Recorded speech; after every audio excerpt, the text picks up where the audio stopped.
ಇವತ್ತು ಎಣ್ಣೆಗಾಯಿ ಬದನೆಕಾಯಿನ ಸುಲಭವಾಗಿ ಪಟಾಪಟ್ ಅಂತ ಹೇಳಿ ಕುಕ್ಕರ್ನಲ್ಲಿ ಯಾವ ರೀತಿ ಮಾಡೋದು ಅಂತ ಹೇಳ್ಕೊಡ್ತಾ ಇದ್ದೀನಿ. ಬರ್ರಿ, ಈ ಒಂದು ಎಣ್ಣೆಗಾಯಿ ಬದನೆಕಾಯಿ ಮಾಡೋದಕ್ಕೆ ಏನೇನು ಸಾಮಗ್ರಿಗಳು ಬೇಕು ಎಲ್ಲಾನು ನಾನು ಮೊದಲೇ ಎಲ್ಲ ರೆಡಿ ಮಾಡಿ ಇಟ್ಕೊಂಡಿದ್ದೀನಿ ರೀ. ಇವನ್ನ ಎಲ್ಲ ರೆಡಿ ಮಾಡಿ ಇಟ್ಕೊಂಡ್ವಿ ಅಂದ್ರೆ ಜಲ್ದಿನ ಮಾಡಕ್ಕೆ ಆಗುತ್ತೆ ನೋಡ್ರಿ. ಹಾಗಾಗಿ ಮೊದಲೇ ಎಲ್ಲಾನು ರೆಡಿ ಮಾಡಿ ಇಟ್ಕೋಬೇಕ್ರಿ. ಇವಾಗ 7-8 ಬದ್ನಿಕಾಯಿ ತೊಗೊಂಡಿದ್ದೀನಿ ರೀ. ಇದ್ರ ಮ್ಯಾಗಿನ ಎಲ್ಲ ಮುಳ್ಳು ಅದೆಲ್ಲ ಕ್ಲೀನ್ ಮಾಡಿಕೊಂಡು ಸ್ವಲ್ಪ ನೀರು ಹಾಕ್ಕೊಂಡು ಸರಿಯಾಗಿ ಇದನ್ನು ಕ್ಲೀನ್ ಮಾಡ್ಕೊತೀನಿ ರೀ. ಎಲ್ಲ ಸ್ವಚ್ಛ ಮಾಡ್ಕೊತೀನಿ, ತೊಳ್ಕೊತೀನಿ. ಇದನ್ನು ಈ ರೀತಿ ತೊಳ್ಕೊಂಡು ಇವನ್ನ 4 ಭಾಗಗಳಾಗಿ ಕಟ್ ಮಾಡ್ಕೊತಾ ಇದ್ದೀನಿ. ಈ ರೀತಿ ಇದನ್ನು ಬದ್ನಿಕಾಯಿನ ಕಟ್ ಮಾಡ್ಕೋಬೇಕು. ಸರಿಯಾಗಿ ಹುಳ ಗಿಳ ಇದ್ದರೆ ನೋಡ್ಕೆರೆ ಸರಿಯಾಗಿ ಕಟ್ ಮಾಡ್ಕೊರಿ. ನೀವು ಇದನ್ನು ಬದ್ನಿಕಾಯ್ದು ಹಿಂದಿಂದು ತುಂಬಬೇಕಾದ್ರೂ ತೆಗೆದಕೆರೆ ಮಾಡ್ಕೋಬೋದು ಪಲ್ಯನ. ನಾನು ತುಂಬಿಟ್ಟ ಹಂಗೆ ಬದನೆಕಾಯಿನ ಎಣ್ಣೆಗಾಯಿ ಬದನೆಕಾಯಿನ ಮಾಡ್ತಾ ಇದ್ದೀನಿ. ಇವಾಗ ನೋಡಿ ಎಲ್ಲ ಬದನೆಕಾಯಿನೂ ಈ ರೀತಿ 4 ಭಾಗಗಳಾಗಿ ಕಟ್ ಮಾಡ್ಕೊಂಡಿನ್ರಿ. ನೆಕ್ಸ್ಟ್ ಏನು ಮಾಡೋದು ಅಂತ ನೋಡಂಬರ್ರಿ. ಈಗ ಒಂದು ಕಡಾಯಿಗೆ 2-3 ಚಮಚೆ ಎಣ್ಣೆ ಹಾಕ್ತಾ ಇದ್ದೀನಿ. ಈ ಎಣ್ಣೆಗೆ 2 ಟೀ ಸ್ಪೂನಷ್ಟು ಕಡಲೆಬೇಳೆ ಹಾಕ್ತಾ ಇದ್ದೀನಿ ಮತ್ತು 1 ಟೀ ಸ್ಪೂನಷ್ಟು ಉದ್ದಿನಬೇಳೆ ಹಾಕ್ತಾ ಇದ್ದೀನಿ. ಇವೆರಡನ್ನೂ ಹಾಕ್ಕೊಂಡು ಸರಿಯಾಗಿ ಫ್ರೈ ಮಾಡ್ಕೊತಾ ಇದ್ದೀನಿ. ಎಣ್ಣೆದೊಳಗೆ ಇವೆರಡನ್ನೂ ಸರಿಯಾಗಿ ಫ್ರೈ ಮಾಡ್ಕೊತಾ ಇದ್ದೀನಿ. ನಂತರ ಇವಾಗ 1 ಕಪ್ಪು ಶೇಂಗಾ ಹಾಕೋತಾ ಇದ್ದೀನಿ ರೀ. ಇವೆಲ್ಲ ಹಾಕಿ ಸರಿಯಾಗಿ ಹುರ್ಕೊಳಮ್ರಿ. ಇವನ್ನ ಎಣ್ಣೆಗ ಸರಿಯಾಗಿ ಹುರ್ಕೊತಾ ಇದ್ದೀನಿ. ಈಗ ನೋಡ್ರಿ 1 ಚಮಚ ಧನಿಯಾ ಕಾಳು ಹಾಕ್ಕೊಂಡಿನಿ ರೀ ಮತ್ತು ಒಂದು ಸ್ವಲ್ಪ ಒಣ ಕೊಬ್ಬರಿನ ದಪ್ಪಾಗಿ ಕಟ್ ಮಾಡ್ಕೊಂಡು ಹಾಕ್ಕೊಂಡಿದ್ದೀನಿ. ಇವೆಲ್ಲ ಹಾಕಿ ಮತ್ತು ಫ್ರೈ ಮಾಡ್ಕೊತಾ ಇದ್ದೀನಿ ರೀ. ಸರಿಯಾಗಿ ಎಣ್ಣೆಗ ಕರಿತಾ ಇದ್ದೀನಿ ರೀ, ಹುರಿತಾ ಇದ್ದೀನಿ. ಇವೆಲ್ಲ ಹಾಕಿ ಸರಿಯಾಗಿ ಎಣ್ಣೆಗೆ ಹಾಕಿ ಹುರ್ಕೊಳಮ್ರಿ ಇವೆಲ್ಲ ಈ ಥರ. ನಂತರ 1-2 ಚಮಚದಷ್ಟು ಎಳ್ಳು ಹಾಕೋತಾ ಇದ್ದೀನಿ ರೀ. ಬಿಳಿ ಎಳ್ಳು ಹಾಕೋತಾ ಇದ್ದೀನಿ. ಸ್ವಲ್ಪ ಹುಣಸೆ ಹಣ್ಣು ಹಾಕ್ತಾ ಇದ್ದೀನಿ. ಇವನ್ನೆಲ್ಲ ಸಪ್ರೇಟಾಗಿ ಒಂದೊಂದೇ ಆಗಿ ಹಾಕ್ಕೊಂಡು ಹುರ್ಕೋತಾ ಇದ್ದೀನಿ ರೀ.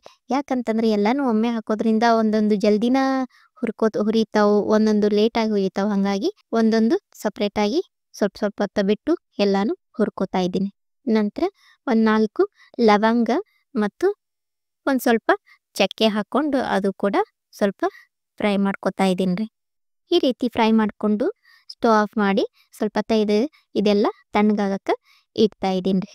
ಇವಾಗ ಒಂದು ಮಿಕ್ಸಿ ಜಾರ್ ತೊಗೊಂಡಿದ್ದೀನಿ ರೀ. ಇದಕ್ಕೆ ಇವಾಗ ಏನು ಹುರಿದಿಟ್ಟಿದ್ದೀವಲ್ಲ, ಆಗಲೇ ಹುರಿದಿಟ್ಟಿದ್ದೀವಲ್ಲ, ಅವೆಲ್ಲ ಈಗ ತಣ್ಣಗಾಗ್ಯಾವ್ರಿ. ಅದೆಲ್ಲ ಶೇಂಗಾ ಅದೆಲ್ಲನೂ ನಾನು ಈ ಮಿಕ್ಸಿ ಜಾರ್ಗೆ ಹಾಕ್ತಾ ಇದ್ದೀನಿ. ನಂತರ ಇದಕ್ಕೆ 1-2 ಚಮಚದಷ್ಟು ಬೆಲ್ಲ ಹಾಕೋತಾ ಇದ್ದೀನಿ. ನಂತರ ಸ್ವಲ್ಪ ರುಚಿಗೆ ತಕ್ಕಷ್ಟು ಉಪ್ಪು ಹಾಕ್ತಾ ಇದ್ದೀನಿ. ಇವೆಲ್ಲನೂ ಹಾಕ್ಕೊಂಡು ಇದನ್ನು ಪುಡಿ ಮಾಡ್ಕೊಳಮ್ರಿ. ಇದನ್ನು ಭಾಳ ಸಣ್ಣ ಪುಡಿ ಏನು ಬೇಡ್ರಿ, ಸ್ವಲ್ಪ ತರಿಯಾಗಿ ರುಬ್ಕೊಳಮ್ ಇದನ್ನು.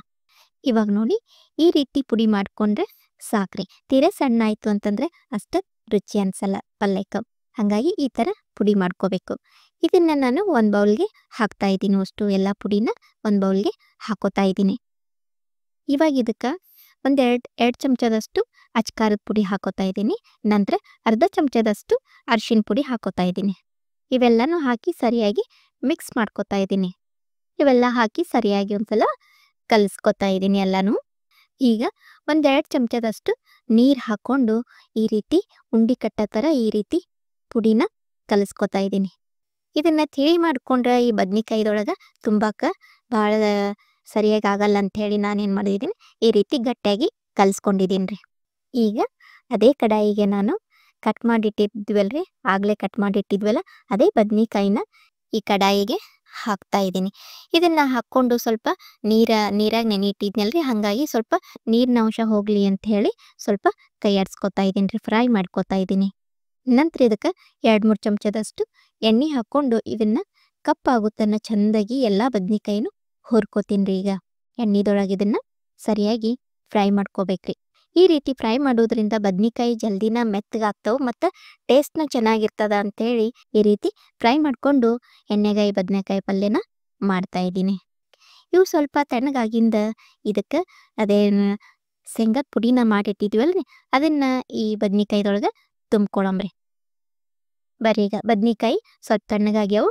ಈಗ ಒಂದೊಂದು ಬದ್ನಿಕಾಯಿ ತೊಗೊಂಡು ಈ ರೀತಿ 4 ಪೀಸ್ ಮಾಡ್ಕೊಂಡಿದ್ವಲ್ರಿ, ಅದ್ರ ನಡ್ಬರ್ಕೈ ಅದ್ರ ಮಧ್ಯದೊಳಗೆ ಪುಡಿನ ಇಟ್ಕೊಂಡು ಈ ರೀತಿ ಪ್ರೆಸ್ ಮಾಡಿಕೊಂಡು ಇಟ್ಕೋತಾ ಇದ್ದೀನಿ. ಒಂದು ಪ್ಲೇಟ್ನೊಳಗೆ ಇಡ್ತಾ ಇದ್ದೀನಿ. ಇದೇ ಥರನೇ ಎಲ್ಲ ಬದ್ನಿಕಾಯಿನೂ ಇದೇ ಥರನೇ ಪುಡಿ ಅದರೊಳಗೆ ತುಂಬಿಕೊಂಡು ಈ ರೀತಿ ರೆಡಿ ಮಾಡಿಕೊಂಡು ಇಕ್ಕೋತಾ ಇದ್ದೀನಿ. ಬರೀ ಈಗ ನೆಕ್ಸ್ಟ್ ಒಂದು ಕುಕ್ಕರ್ ತೊಗೊಂಡಿದ್ದೀನಿ. ಇದಕ್ಕೆ 1-2 ಟೇಬಲ್ ಸ್ಪೂನಷ್ಟು ಎಣ್ಣೆ ಹಾಕ್ತಾ ಇದ್ದೀನಿ. ನಂತರ ಅರ್ಧ ಚಮಚದಷ್ಟು ಸಾಸಿವೆ ಹಾಕ್ಕೊಂಡಿದ್ದೀನಿ. ಸಾಸಿವೆ ಸ್ವಲ್ಪ ಚಟ್ಪಟ ಅಂತ ಸಿಡಿದ ತಕ್ಷಣ ಅರ್ಧ ಚಮಚದಷ್ಟು ಜೀರಿಗೆ ಹಾಕ್ಕೊಂಡಿದ್ದೀನಿ.